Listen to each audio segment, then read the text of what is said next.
That was John Sopel. Alan Dershowitz was a member of the Trump defense team during the last impeachment. He's been tipped as a member of the defense team this time round if things get that far. He was listening to John Sopel and agreeing with that last point about power.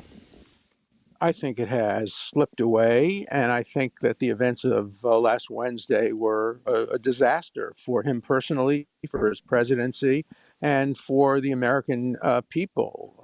What he did was constitutionally protected. He had the right to do it, but that doesn't make it right. It's wrong to impeach him for it because he didn't commit an impeachable offense, but he committed a terrible political and moral sin, and I think it will hurt the Republican Party for years to come. If he asks you for help now with the impeachment and a potential trial in the Senate, would you still give it? Well, I will stand up for the Constitution. I don't believe that we should compromise our hard fought for First Amendment, which allows the kind of speech he made. The kind of speech he made is fairly typical in the Capitol. Labor leaders, suffragettes, civil rights leaders. On the other side, the Ku Klux Klan, the Communist Party, the Nazis have all made speeches like that. Go to the Capitol, show them, fight back. They can't take away our country. It's a typical speech, so it's protected by the Constitution, but for a president to make it. So I will defend his right to do it, but I will not defend it on the merits and demerits of what he said. Right. So just to make it clear, if he wants to call on you as a lawyer, and frankly, he might be getting a bit short of people who are willing to defend him, in a legal sense, defend him, Right. you are still willing to do it?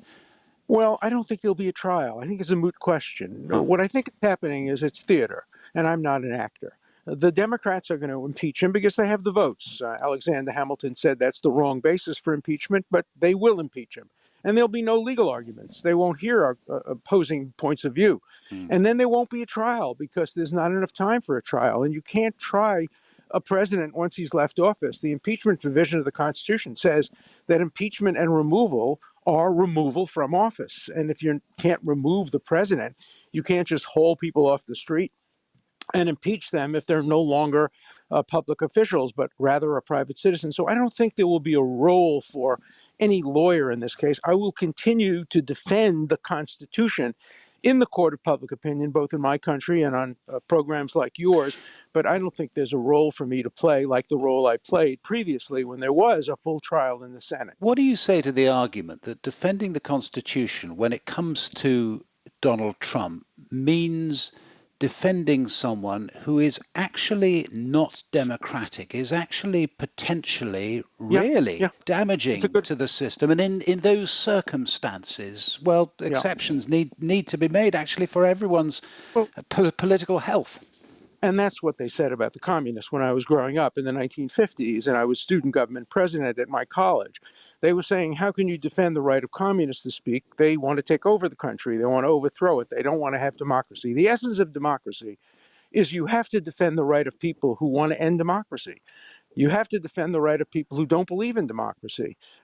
We have to beat them in the marketplace of ideas, and we did with Trump. He lost the election resoundingly. And so, I will continue to defend him, even though he may have had some non-democratic.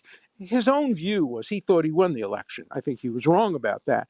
But even if he were advocating against democracy, the Constitution permits that. Alan Dershowitz, thank you very much for talking to us. It's now